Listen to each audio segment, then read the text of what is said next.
Okay guys, got some more games here. First up, Panzer Dragoon.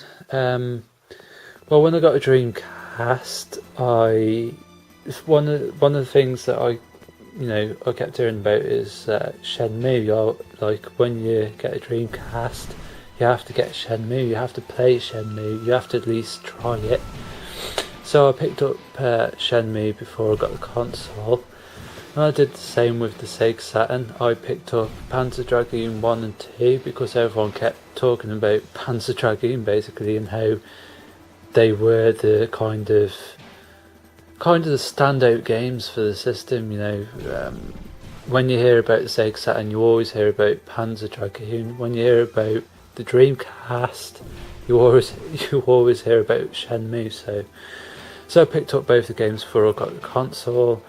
The console finally came through the post, and I remember sticking Panzer Dragoon in, and this was actually on the old CRT TV, and connected everything up, put Panzer Dragoon 1 in, and I was just blown away. Now I think I got the Sega Saturn, I don't know whether it was 2008 or 2009, one of those, and that game just blew me away. It really did. My jaw just dropped. I couldn't believe how bloody good the game looked. Obviously when I was looking into Saturn, I kept hearing, obviously all the half truths and lies and bollocks that was basically said about the system. But obviously I didn't know about. I hadn't played the console, so I was kind of like, well, it didn't put me off buying it, but I was intrigued. I just kept. I was more intrigued about the console the more I heard about it, both good and bad, and I wanted to experience it for myself. And plus, because I'd got a Dreamcast, I thought, well, this is an even more obscure Sega console that I just want to try out, basically. So anyway, I tried Panzer Dragoon, and like I said, it just blew me away. The graphics was just totally astounding. I couldn't believe what I was looking at, basically. The graphics they're done in this kind of Crayola watercolour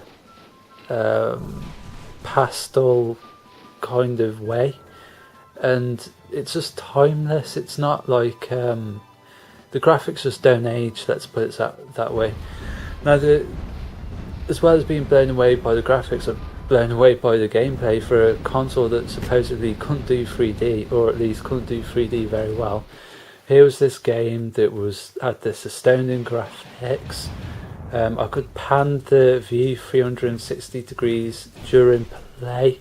The frame rate was top notch, and there were so many enemies on screen, and yet there was these rumours that the 3D on the machine was rubbish, or that it couldn't do 3D and all that rubbish. Just total bollocks, really. The gameplay, well, it's an on-rail shooter, so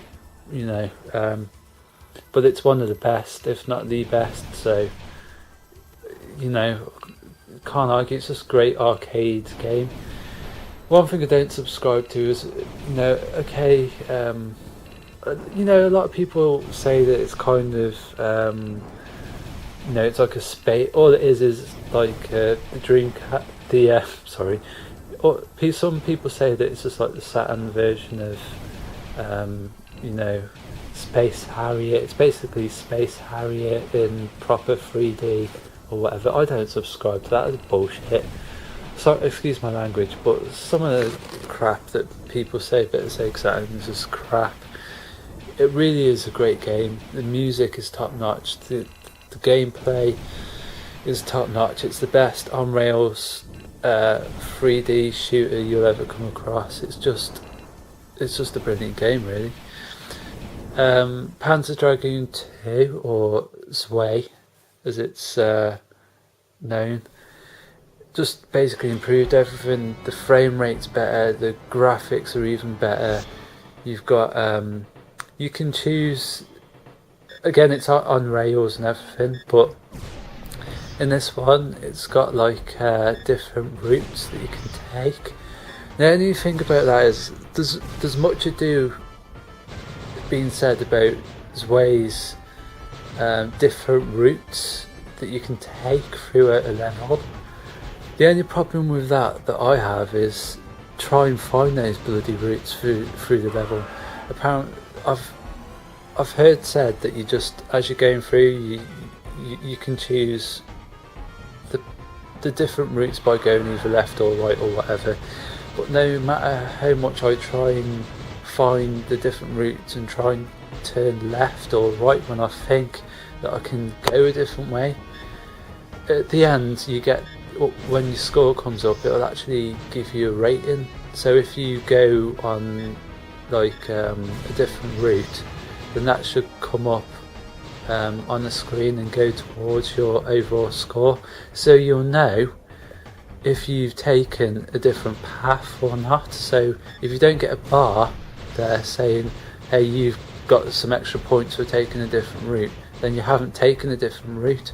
Now my beef with the game is, like I said, much ado is made about the different routes, but it's just try and find those different routes, because I can't bloody find them, not in any of the levels. And as like I said, as much as I try and turn left or right, I can't bloody find those different routes through the levels.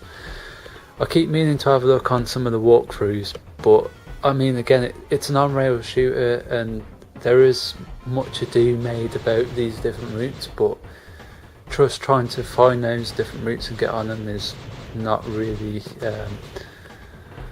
not so easy. So I don't kind of know what's going on there, but the graphics are a hell of a lot better and the gameplay is tighter. There's a hell of a lot more enemies on screen, the bosses are bigger, there's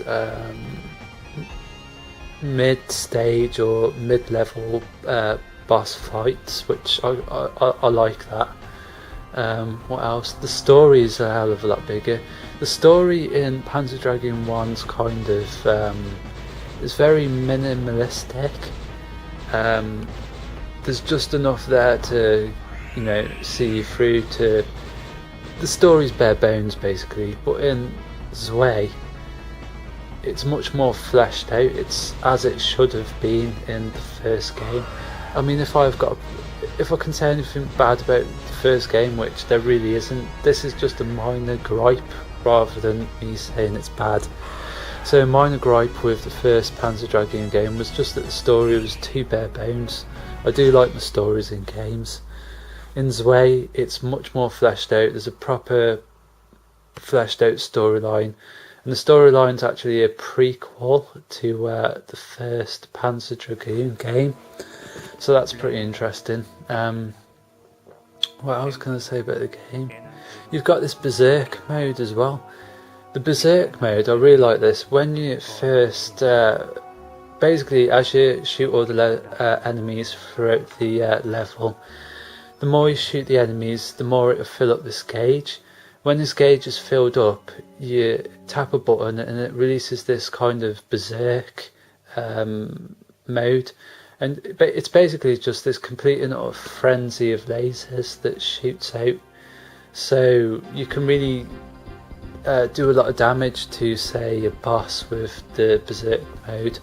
The thing that I really like about it as well, when you first do the berserk mode, it turns all the it turns the image to its, I know there's a word for it, but I can't think of the word. And it basically turns the image of the game to its positive and negative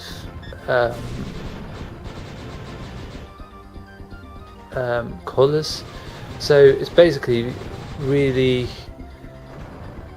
neon bright black and white, if that makes any sense. Basically, if like a nuclear explosion was to go off and you get that sudden burst of energy and all you see is just black and white basically, or whatever, you know, like something's irradiating through. That makes no sense, but whatever. Anyway, I really like that because it's again, it's just that graphical like touch. It's just different. It just, you still got those watercolor and pastel Crayola kind of style going on, and then with the Berserk mode, you got just that extra, added touch. Once you've completed the game, oh, and this is another thing, Panzer Dragoon 1 is really, really hard. It really is a hard game. Zwei is a hell of a lot easier. You can complete Zwei, I would say, pretty much without too much trouble. You should be able to get through it, but I'll be honest, on Panzer Dragoon 1 I had to use a cheat because I found it way too hard. I couldn't get through it, and that was on easy mode, so I don't know whether that means I'm shit at the game or whether it's just it is a challenge. It is really hard. I'm not saying it's impossible, but it is pretty tough. Another thing is, if you plan on playing Panzer Dragoon Saga, you might want to put some serious hours into Zwei. Every hour that you play Zwei is 100 coins to go towards Saga. So if you do 9 hours on Zwei, then that means you'll start off Saga with 900 coins or gold or whatever it is in there. So obviously that'll help you in Saga, so you don't have to be scratching around for coinage, and it means that you can immediately start buying stuff to help you out in the game. So I just thought I'd do a quick video of those two games, guys, and well, I say quick, but yeah, I just thought it worth doing like one video on those two games because they are the definitive. Panzer Dragoon is the Panzer Dragoon series, rather, is the definitive games for the Sega Saturn.